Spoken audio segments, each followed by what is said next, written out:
Hello, good evening to all of you. आप सभी का शांति निकेतन क्लासेस में स्वागत है।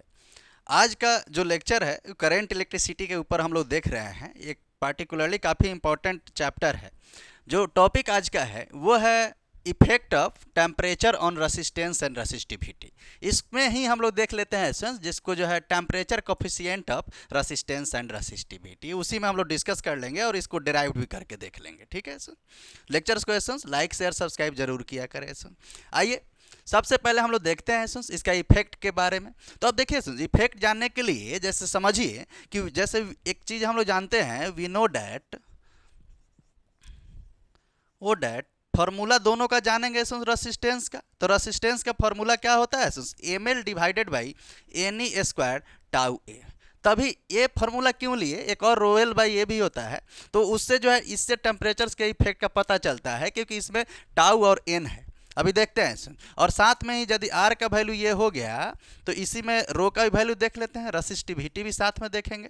तो रेसिस्टिविटी का फॉर्मूला होता है M divided by N E square tau A. कितने बार पिछले लेक्चर्स में भी ये सब आया हुआ है, वहाँ पे इसको हम प्रूव भी कर दिए हैं। ठीक है, तो इस तरीके से अब ये इसमें एन क्या हो गया, एन है number of free electron per unit volume,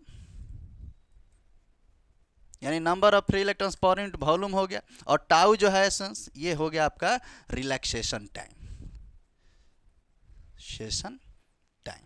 ठीक है, यानी two successive collision between time duration between two successive collision, उसी को हम लोग क्या बोल देते हैं रिलैक्सेशन टाइम।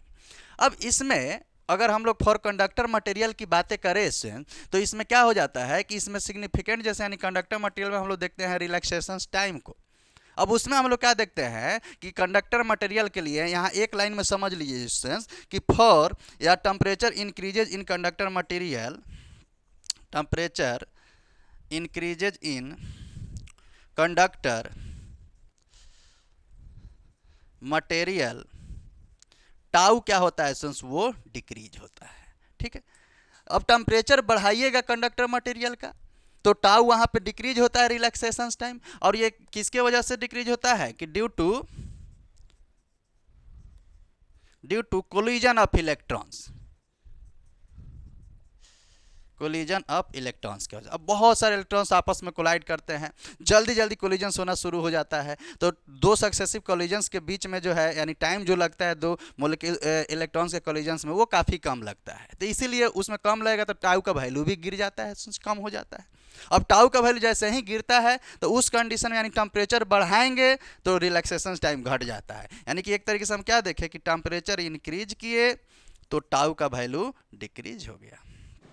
ठीक है, अब सोचिए टाउ का वैल्यू डिक्रीज हो रहा है तो ये दोनों कंडीशंस में आप क्या देख रहे हैं, कंडक्टर में टाउ अगर घट रहा है दोनों में तो इससे क्या पता चला कि रेसिस्टेंस का वैल्यू बढ़ जाएगा।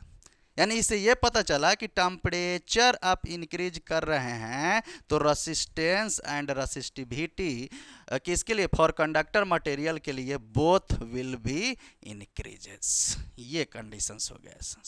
ठीक है, पहला कंडीशन इसको एक बार एसेंस नोट डाउन कर लीजिए। ठीक है, फिर हम लोग देखते हैं दोनों कंडीशंस के लिए।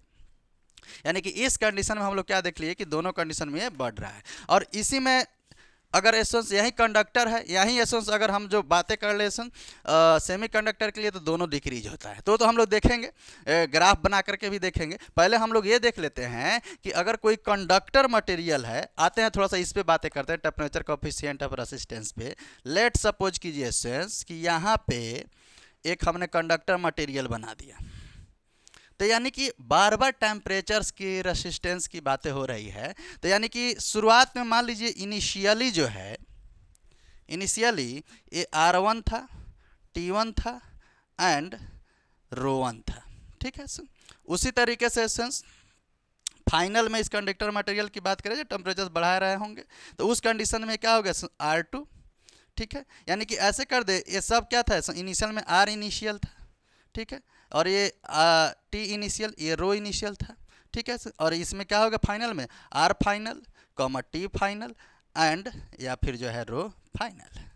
यानी कहीं ना कहीं ये पता चला कि जो रेसिस्टेंस जो है, जो चेंज इन रेसिस्टेंस जो है वो इनिशियल रेसिस्टेंस यानी जैसे ही टेम्परेचर बढ़ाएं तो यानी चेंज इन रेसिस्टेंस अपने इनिशियल रेसिस्टेंस पे डिपेंड किया है। ठीक है, इनिशियल रेसिस्टेंस पे भी डिपेंड्स किया और साथ में साथ जो है टेम्परेचर्स पे तो डिपेंड्स कर ही रहा है। ठीक है, तो उसका एक हम लोग इक्वेशन देखते हैं कि उसका इक्वेशन हम लोग का क्या होगा। ठीक है सर, तो एक बार इसको नोट डाउन कर लीजिए, इस पूरे का फिर से हम लोग जो है पूरा इक्वेशन इस पे देख लेते हैं। इसको नोट डाउन कीजिए सर, ये पूरा लगेगा इसको डिराइव करने में। ठीक है,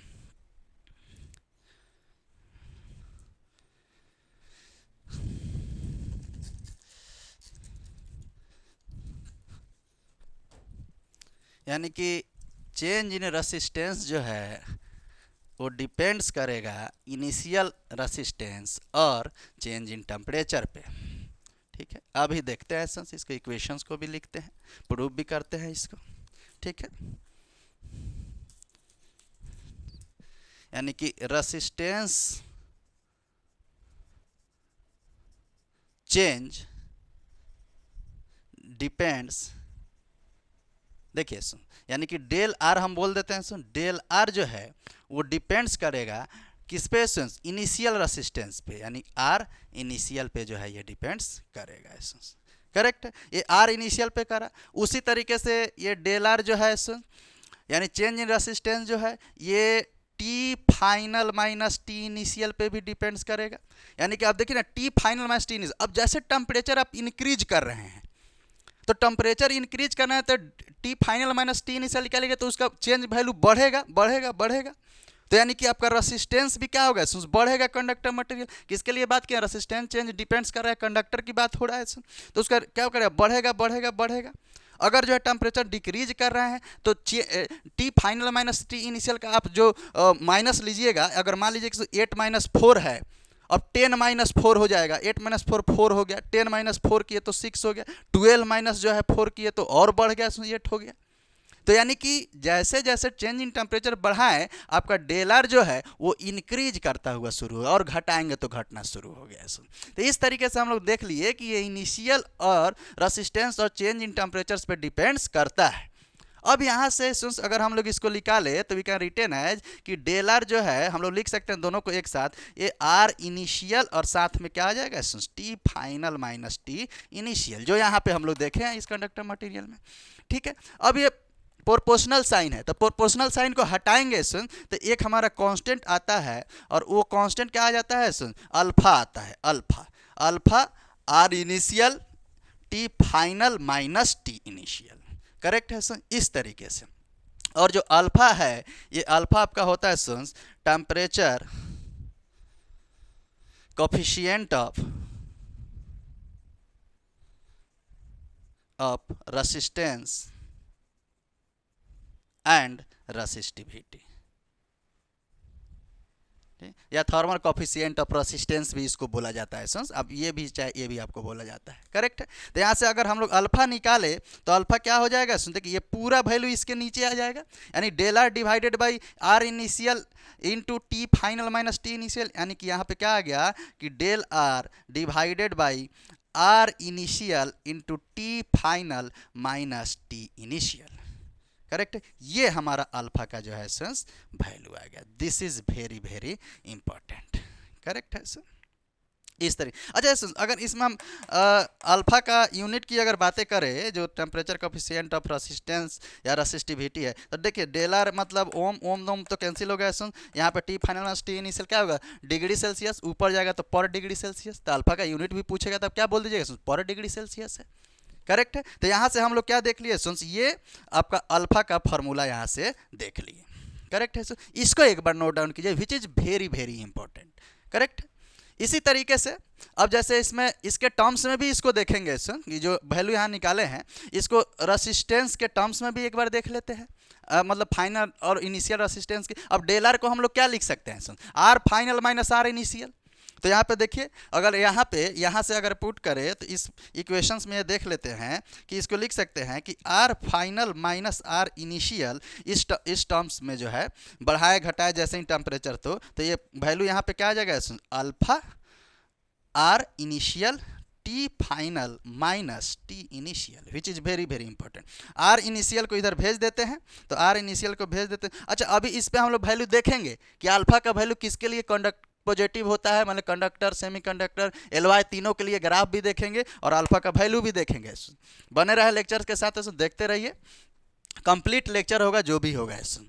तो आर फाइनल यहाँ से अगर निकाले तो इसको इधर भेज देंगे तो क्या हो जाएगा, आर यहाँ पे इनिशियल जाके जुड़ जाएगा इसमें, plus alpha R initial into T final minus T initial.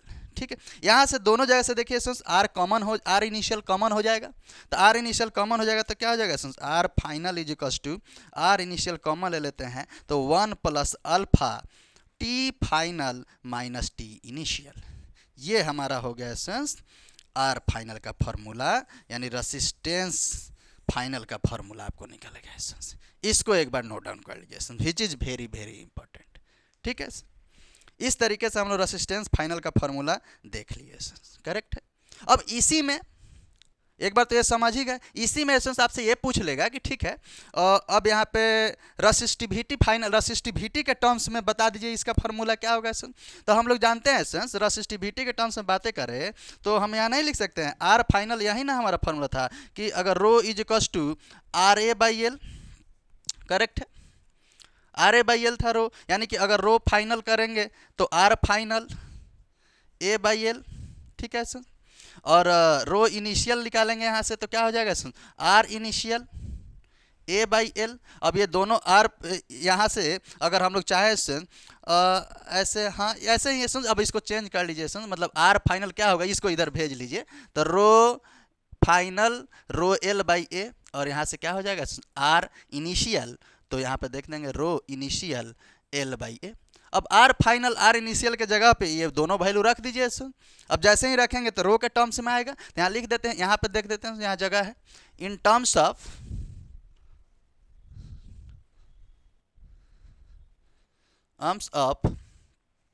Resistivity. ठीक है, तो देखिए सर यहाँ रखिए, यहाँ पे वैल्यू यहाँ से, यानी कि rho final L by A is equals to, देखिए आर इनिशियल तो ये वाला rho initial L by A into 1 plus alpha T final minus T initial, bracket close. देखिए एल और ए यहाँ से कैंसिल आउट हो गया तो रो फाइनल क्या आ गया, rho final is equals to rho initial into 1 plus alpha T final minus T initial, correct है सर। इस तरीके से हम लोग यहाँ पे दोनों का जो है, दोनों कंडीशंस में जो है हम लोग दोनों कंडीशंस यहाँ पे एक बार देख लिए एसेंस, यहाँ पे एक बार एसेंस ध्यान दीजिए essence. This is the complete formula, यानी अल्फा का, फिर यहाँ पे देख लिए आर फाइनल का, और यहाँ पे देख लिए रो फाइनल का भी एसेंस। इसको एसेंस एक बार नोट डाउन कीजिए। अब इसी पे देख लेंगे एसेंस कि अलग अलग मटेरियल के लिए भी देख लेंगे कि इसका क्या इफेक्ट आ रहा है, ग्राफ क्या आएगा एसेंस, करेक्ट है।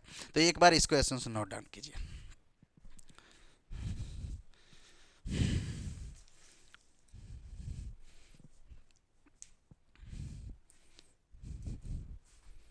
आइए जो भी लेक्चर होगा इसी तरीके से एग्जाम में भी जो है जैसे बनाए हैं ऐसे ही एग्जाम में भी आप इसको डिराइव कर लीजिएगा, तो full out of full marks मिल जाएंगे। ठीक है, और बने रहे लगातार लेक्चर्स जो है आपके एक जो है अल्टरनेट पे जो है, अल्टरनेट डेज पे जो है, ये रेगुलर में जो है आपको लेक्चर्स आपके यूट्यूब पे हमने अपलोड कर रखा है, करते जा भी रहे हैं। इसको जो है पूरा जो है एक जो है नोट्स जो है अलग प्रिपेयर्ड कीजिए, खुद से अपना नोट्स बनाइए एसेंस, ठीक है, जो काफ़ी इंपॉर्टेंट होगा कि जो जितना भी डेरिवेशंस वगैरह जो कराए हैं उसको लिखने के तरीका से लेकर के कॉन्सेप्ट को भी बता दिए हैं, ताकि एग्जाम में जब आप लिखे तो चीज़ें आसान लगे। ठीक है, आप बस लेक्चर्स को देखते रहिए एसेंस। ठीक है, आइए अब देखते हैं फॉर कंडक्टर मटेरियल के लिए, तीनों के लिए देखेंगे एसेंस। फॉर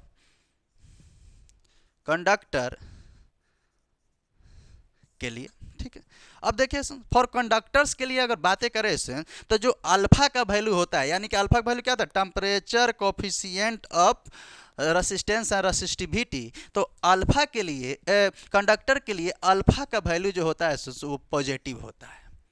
ठीक है, क्या होता है सर, पॉजिटिव होता है, इसको याद रखना है। ठीक है, कंडक्टर के लिए देखे थे तो यही ना देखे थे सेंस कि टेम्परेचर्स यदि अगर बढ़ाते हैं तो उस कंडीशंस में रेसिस्टेंस भी बढ़ता है as well as resistivity also increases. ये कंडीशंस देखे थे। तो अगर इसका हम लोग ग्राफ देखें तो इसका जो ग्राफ है वो कुछ इस तरीके से हो जाएगा। ठीक है, यहाँ पे देख लेते हैं सुन, यहाँ पे आर एंड रो का ग्राफ है सुन, और यहाँ पे टेम्परेचर है। करेक्ट, ये टेम्परेचर्स का ग्राफ है। इसके लिए ये जरूर ध्यान रखना है अल्फा का वैल्यू पॉजिटिव है, काफ़ी इंपॉर्टेंट है। तो इसका ग्राफ जो होता है वो कुछ इस तरीके से, आप एनसीईआरटी में इसको देखिएगा, एनसीईआरटी में भी ये मिल जाएगा। तो इसका ग्राफ इस तरीके से, यानी कि देखिए जैसे जैसे जैसे जैसे आर बढ़ रहा है यानी कि देखिए टेम्परेचर इधर बढ़ रहा है धीरे धीरे, उस तरीके से जो है आर और रो भी यहाँ पे इंक्रीज हो रहा है। ठीक है, उसी तरीके से कंडक्टर मटेरियल के लिए जैसे ही हम लोग देख लिए अब देख लेंगे फॉर सेमी कंडक्टर के लिए, फॉर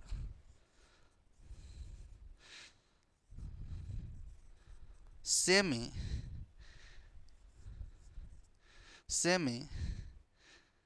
कंडक्टर। ठीक है, इस तरीके से। अब देखिए अब कंडक्टर के लिए हो तो सेमी कंडक्टर की बात करें तो जो अल्फा का वैल्यू होता है वो होता है नेगेटिव। ठीक है, ये अल्फा का वैल्यू क्या होता है नेगेटिव। ठीक है, और क्या होता है टेम्परेचर्स जब बढ़ाते हैं तो इसमें क्या होता है, ये किसके वजह से हुआ था, रिलैक्सेशन टाइम घटा था तो ये बढ़ गया था। अब इसमें टेम्परेचर्स बढ़ाते हैं तो एन इसमें सिग्निफिकेंट होता है, यानी ये पिछले लेक्चर में भी डिस्कस किए हैं, number of free electrons per unit volume, वो क्या होता है उसमें बढ़ता है। अब एन का वैल्यू बढ़ेगा तो रेसिस्टेंस और रेसिस्टिविटी उसके जो है इन्वर्सली प्रोपोर्शनल होता है, यानी कि जो क्या हो जाएगा कि आर का वैल्यू डिक्रीज होगा एज वेल एज रो का भी वैल्यू डिक्रीज होगा इसमें। करेक्ट है, इस कंडीशंस में हम लोग देख लेते हैं ये दोनों, इसको भी आप याद कीजिएगा, काफ़ी इंपॉर्टेंट है। और इसका यदि ग्राफ देखेंगे तो ग्राफ कुछ इस तरीके से आएगा। ठीक है, यहाँ पे आर एंड रो और यहाँ पे टेम्परेचर। ठीक है, तो ये ग्राफ कुछ ऐसा इस तरीके से आता है, इस तरीके से ग्राफ आता है। करेक्ट है, ग्राफ को भी जो है मेंशन करना है, विच कभी कभी तो एग्जाम में ग्राफ पहचानने के लिए भी दे देता है कि ग्राफ पहचानिए, आइडेंटिफाई कीजिए किसका ग्राफ है। करेक्ट है, उसी तरीके से जब सेमीकंडक्टर के लिए देख लिए तो अब तीसरा हम लोग किसके लिए देख लेते हैं ये एलवाई के लिए जो है तीसरा देख लेंगे। ठीक है, तो यहाँ पे एक बार लिख लीजिए एलवाई के लिए। ठीक है, यानी कि फॉर एलवाई। ठीक है, एलवाई कहने का मतलब जो है ये कॉम्बिनेशन ऑफ मेटल्स का होता है, जैसे ब्रास, ब्रोंज, जैसे एग्जांपल में अगर इसका हम लोग लिखे एग्जांपल में तो आप लिख सकते हैं ब्रास, ब्रोंज, ठीक है, स्टील, ठीक है, और भी लिख सकते हैं नाइक्रोम, ये सब जो है एलवाई है। तो इसमें क्या देखा गया है जनरली, इसके लिए तो पहले अल्फा का वैल्यू अगर बातें करें एलवाई के लिए तो अल्फा का वैल्यू इसके लिए 0 हो जाता है।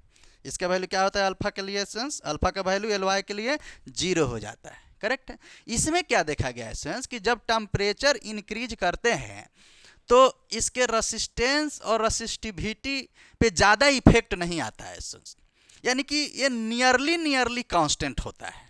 ठीक है, यानी कि नियरली इस पे इफेक्ट थोड़ा सा बढ़ता है, हल्का सा, लेकिन ये जनरली देखा गया है कि जब आप टेम्परेचर इंक्रीज करेंगे तो ये नियरली अनएफेक्टेड होता है। यानी कि हम बोल देंगे कि जो है ये एक तरीके से आप समझिए कि ये R and rho nearly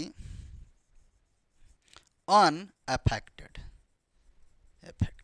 correct है, यहाँ से एक बार देख करके लिख लीजिए कब होता है जब टेम्परेचर हम लोग इंक्रीज करते हैं तो। करेक्ट है, तो टेम्परेचर इंक्रीज किए तो रेसिस्टेंस रेसिस्टिविटी नियरली अनएफेक्टेड, मतलब इसका एक तरीके से ग्राफ देख लीजिए समझ में आ जाएगा कि यहाँ पे देखिए दिख रहा है, हाँ दिख रहा है। ठीक है, यहाँ पे आर एंड रो की जब बातें करेंगे तो इसमें क्या देखा गया टेम्परेचर वर्सेस ग्राफ में, तो ये कुछ इस तरीके से होता है, इस तरीके से होता है, ये नियरली अनएफेक्टेड होता है, इस तरीके से ग्राफ होता है। इस पॉइंट्स को भी आप समझ लीजिएगा। ठीक है, तो ये भी पॉइंट्स काफ़ी इंपॉर्टेंट है, एग्जाम्पल के साथ में ये वैल्यू भी वहाँ पे लिखना काफ़ी जरूरी होता है। तो इस तरीके से हम लोग ये देख लिए effect of temperature on resistance resistivity, साथ में जो temperature coefficient of resistance resistivity जो अल्फा का के टर्म्स में फार्मूला भी निकाले और उसका ग्राफ भी हम लोग मेंशन कर लिए। तो this is the complete lecture for this. मिलते हैं इसी तरीके से लेक्चर्स को देखें, कंप्लीट देखें, लाइक शेयर सब्सक्राइब भी कीजिए। मिलते हैं इसी तरीके से एक नए लेक्चर्स वीडियो के साथ में, तब तक के लिए एंजॉय कीजिए। Tata bye bye, see you.